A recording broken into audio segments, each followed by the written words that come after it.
Hello and welcome back to the Foodbuild factory, where today we're going to take a look at the Furious Radical. That's the rust bucket you can see on screen right now, and let's get right into it. So, as always, I'm firstly going to show you some gameplay, and in the latter half of the video I'm going to provide some information about the build itself, as well as the equipment he's going to use. So probably how we're doing it is, once I say that I'm going to talk about the equipment in the last part of the video, it takes about 10 seconds and I'm starting to talk about the equipment. So be prepared for me to talk about it. Yeah, well, we can get it behind us if I just say that we're using a Furious railway rifle and a mixed match set of metal and radar armor, but I'm going to talk more about it later. So what this character is about, it's a commando character, but other than in the most cases we're not using stealth to our advantage, so it's pretty straightforward.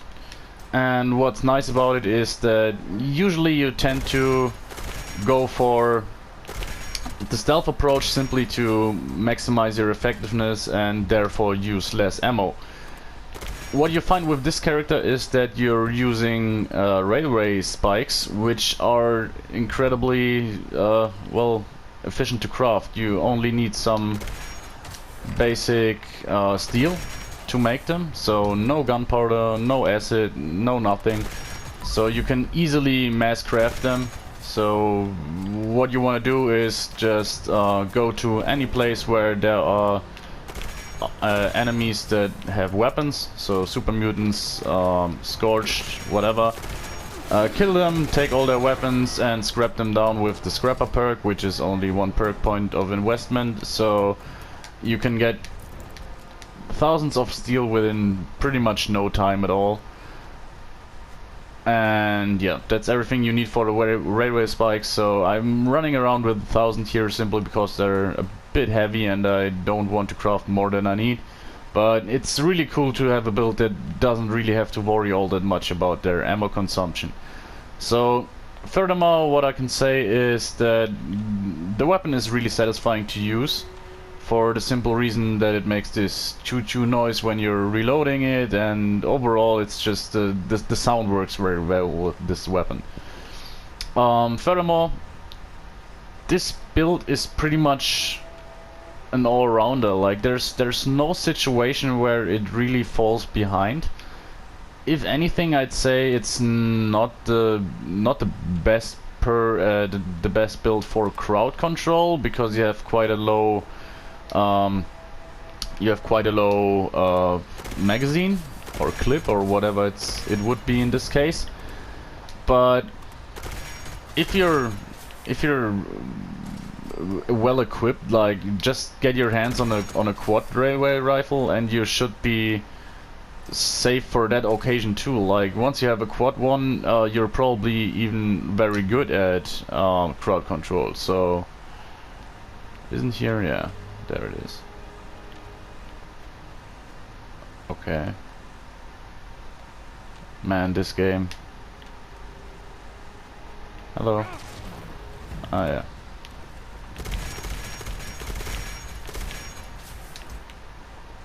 Okay. Just standing there. Well, that was a kind of a letdown, I'd say. But, well, what have you. So, on we go. Yeah, the only thing you're going to see is you pretty much depend on VATS, simply because if I wanted to show off, that's how the weapon kicks as an automatic one. So you can get the occasional hit in if you use it like a semi-automatic rifle, but it's not going to do the job very well, so you pretty much want to use VATS as most as possible. As for targeting limbs, or more precise, the torso or the head, that's pretty much up to you, and I kind of make it depending on the situation. Like, for example, you will probably see that some enemies will spawn in over there soon, and if they're out of range, I'm going for the torso, simply because the the safe hits are suiting me better than the chance of a headshot. But if we're in short range of enemies, it's obviously best bet to go for the head. The accuracy with this weapon is quite on point. So as you can see here, we're still at what I would consider somewhat mid-range, but we had a good chance to hit the head. So this weapon has a lot of potential. As I said earlier, it's furious, which means that it can stack up to 50% extra damage, or 45, I'm not exactly sure. So you can even take down boss enemies very effectively. Like it takes you, well, one clip to really max out your damage, and every clip after that, if you focus on the enemy, is just more damage at all. So it works quite well in every situation. Your survivability is there. It's not the best, but you can see we didn't take a single stimpack so far, and we faced some enemies so far, so it could be worse, honestly. You can really walk through areas like a war machine, and it really fits the character. I like this rusty aesthetic that it's going for. It does fit the radicals quite well, and also what you're kind of this mercenary headhunter type for the radicals. You're not concerned with stealth or subtlety. You're going all in, guns blazing, like take out whatever you have to take out. And the Furious rifle pretty much, well, I'm not sure how to say it, but it pretty much strengthens this gameplay point. Like you're getting harder the more your fight goes on, which is a nice thing. So last thing we're going to do, we're going to kill off some ghouls that are probably spawning down there at the spook house. House of Horrors, I think it's called. And then I'm going to talk a bit about the build. So as you can see, when you're taking a look at our railway spikes, we used up something like 250 or something so far, which is not that much. As I said earlier, they're easy to craft. If you're playing on your own, as you can see here, the enemies do occasionally keep some of the railway spikes on them, so you would even use up less overall than I did here. I just tried not to loot all that much because it's not that funny to watch. And as you can see here, we're having gun fu. This was the first time we're making use out of it. It works great. So the weapon really doesn't use all that much AP, and you really feel the damage getting in. So alright, so that's it for the gameplay. We're now going to take a last look at our character, and then we're going to go over the build itself. So as you can see here, the weapon really fits our armor. It's all this rusty appearance. You can make your bloke a bit fat. That would be kind of funny too, I guess. Would work well. But well, let's get on. So, taking a look at our build, first thing we're going to notice, we have pretty few strength. We have 5 strength, and I think if I recall correctly, due to our debuffs from mutations, we're practically at 0 or 1 strength. But well, we have traveling pharmacy and bandolier. Both are not necessary, so strength is completely there for convenience perks if you wish. I would recommend bandolier here because railway spikes are quite heavy, and if you want to carry a lot of them, it's probably going to be beneficial to use it. Traveling pharmacy, well, take whatever you want. As for perception, should be obvious, but we're using 3 ranks of Commando maxed out and 1 rank of concentrated fire. for the simple reason to target heads. We're not interested in the gain of accuracy, so we're just looking for the ability to target specific limbs. So onto endurance, we're at a fairly average 6. We have adamantium skeletons simply so we can run around all the time and not being bothered by crippled limbs. Fireproof rank 2, more than enough for our needs. And good doggy here, well, I like to use it when I don't need anything else, simply because I don't have to care about which food to eat all the time. Charisma, Lone Wanderer, pretty straightforward. If you're in a team, use something else, obviously, like inspirational or bodyguards or whatever, but this is a solo build and Lone Wanderer fits it very perfectly. Onto intelligence, we're quite intelligent, like we have a debuff of 4 I think from Marsupial, so in all fairness we're basically at 6 intelligence I guess, but as for the perks we are at 10, using first aid. Well, quite simple, we don't want to bother with using stimpaks all that much, so we're having first aid, so we just fight as long as it's possible without using one, and once we're using a stimpak we're basically back at full health. Same for pharmacist.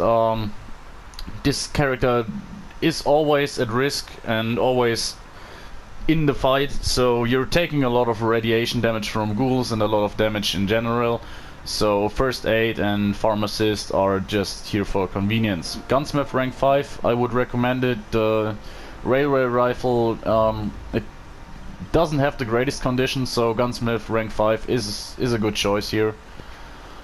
Onto agility, action boy and marathoner, pretty self-explanatory, just so we can run around without using all that much AP, so we have AP left for our wets when fighting, and action boy to just regenerate our action points faster.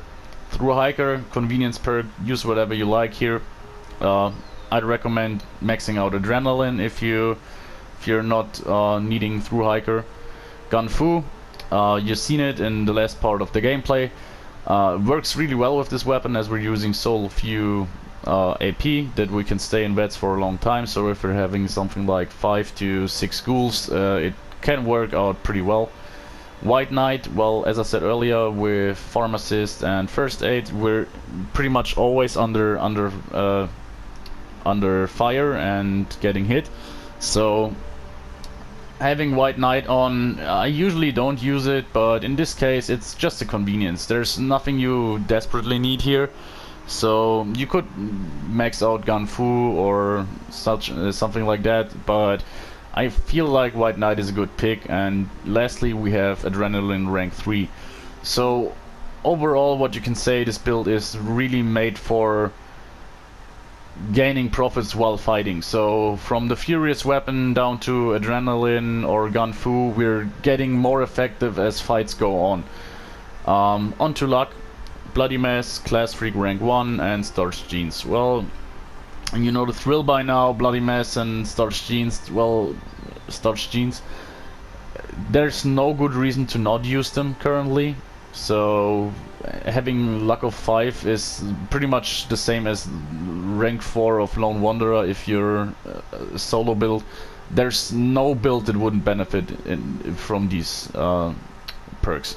And Class Freak rank 1, well, we had 1 luck left. We could use that for something else, but I felt like 1 rank of Class Freak is already enough to do us some favor.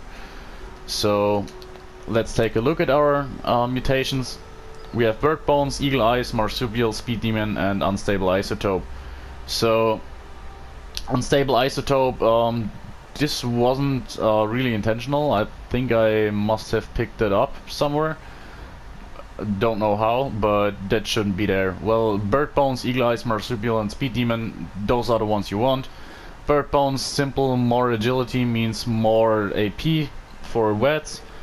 Eagle Eyes, well, not necessary for our build, but the 4 perception are doing us a great favor, so we do have good hit chats when using vets.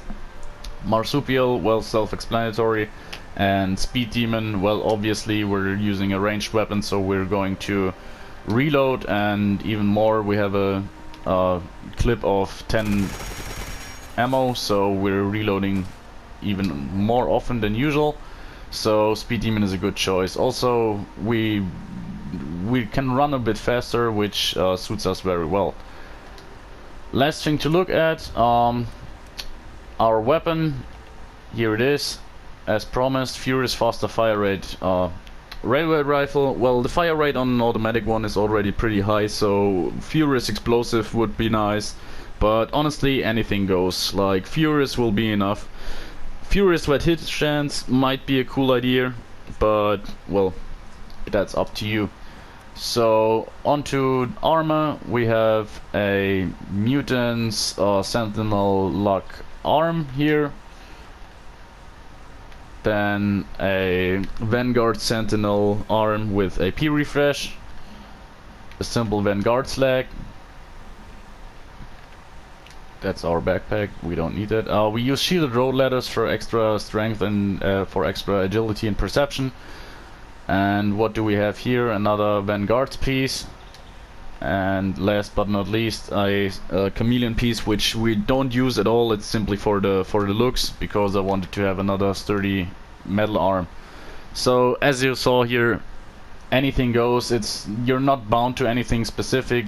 Things that are always good are AP refresh on your armor, but other than that, you can go for Vanguards, you can go for bolstering. It doesn't really matter. You can even argue that unyielding would be a good choice, because once fights go on, you gain more AP, which then you can use again for vets. So feel free to use whatever you like here. I just picked those because I wanted to go for this really rusty look that our character has. So, well, that was it for today. I hope you enjoyed the build. It was pretty straightforward, no big twist here. Was pretty easy. Just a good old Commando guy with no real twist to it. So I hope you enjoyed it. Have a nice day. Bye.